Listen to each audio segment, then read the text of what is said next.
যদি বলি আপনাদের জোটের সাথে যারা আছেন, আপনাদের দলটা নতুন, সাথে আপনাদের জোট সঙ্গী জামায়াত ইসলামী এবং অন্যান্য যারা আছেন তাদের কারো মানে আপনাদের নির্বাচন করবার কোনো এক্সপিরিয়েন্স নাই।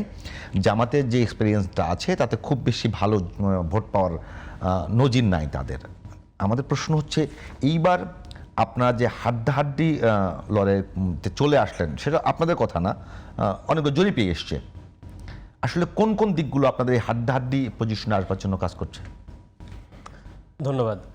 প্রথমেই তো ২৪, কারণ আমরা ২৪ পরবর্তী বাংলাদেশে পুরো রাজনৈতিক পরিস্থিতিটাই অনেক পরিবর্তন হয়ে গেছে। তো আগে আমরা একটা বাইনারির মধ্যে থাকতাম, আওয়ামী লীগ এবং বিএনপি।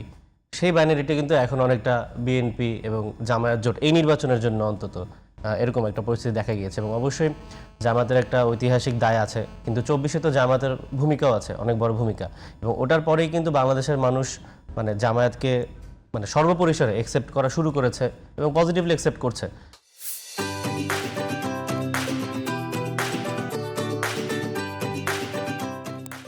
এবং আমরা যেহেতু মাঠেও কাজ করছি, নির্বাচনের সময় দেখছি হাড্ডাহাড্ডি লড়াই, কিন্তু আমরাও এটা ফিল করতে পারছি যে আসলেই হাড্ডাহাড্ডি একটা লড়াই হবে। এখন ভোটের আসনের বিষয়টা তো এখনই বলা যায় না, কারণ আপনি ১ ভোটে হারলেও হেরেছেন, ১ লক্ষ ভোটে হারলেও হেরেছেন। কিন্তু ভোটের দিক থেকে আশা করি এবার একটা হাড্ডাহাড্ডি লড়াই হবে। তো মূলত এখানে ২৪ এখানে একটা বড় ফ্যাক্টর হিসেবে কাজ করেছে। ২৪-এ জামায়াতের ভূমিকা, শিবিরের ভূমিকা একটা বড় ফ্যাক্টর হিসেবে কাজ করেছে।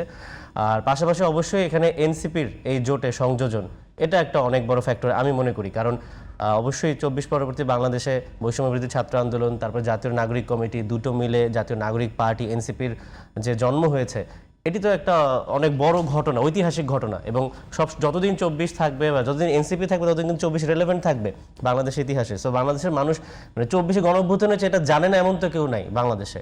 তো সবাই কিন্তু ওই ছেলেগুলোকে খুঁজবে যে তারা কোথায়, তারা কি করছে, যারা আমি একদম গ্রামগঞ্জের কথা বলছি, যারা হয়তো আমাদের দলটার নামও এখনো জানে না, কারণ আমরা যেহেতু ৩০ আসনে নির্বাচন করছি না, ৩০টা আসনে করছি।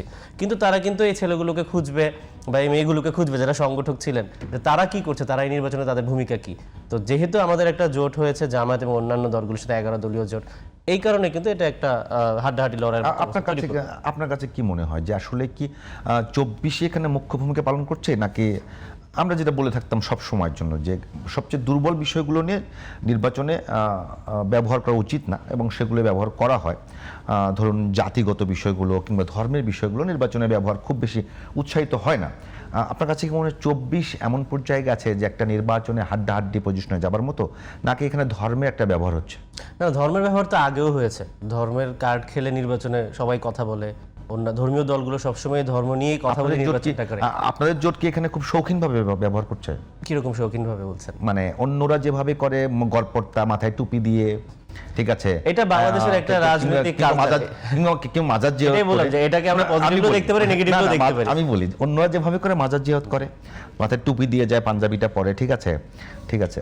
কিন্তু আপনাদের জোটে কি এরকম করছে কিনা যে সরাসরি, যেহেতু এই জোটের মধ্যে ইসলাম জানা লোকজন বেশি, তারা সরাসরি কোরআন হাদিস দিয়ে মানুষকে বুঝিয়ে বলছে যে এখানে আপনাদের জোট ইসলামের পক্ষে আছে? আমার মনে হয় যেটা দলগতভাবে কিছু কথা এসেছে, আমার মনে হয় না জোটগতভাবে এনসিপি কোথাও কাউকে এই রেফারেন্সে ভোট চেয়েছে, এটা আমার মনে হয় রেফারেন্স।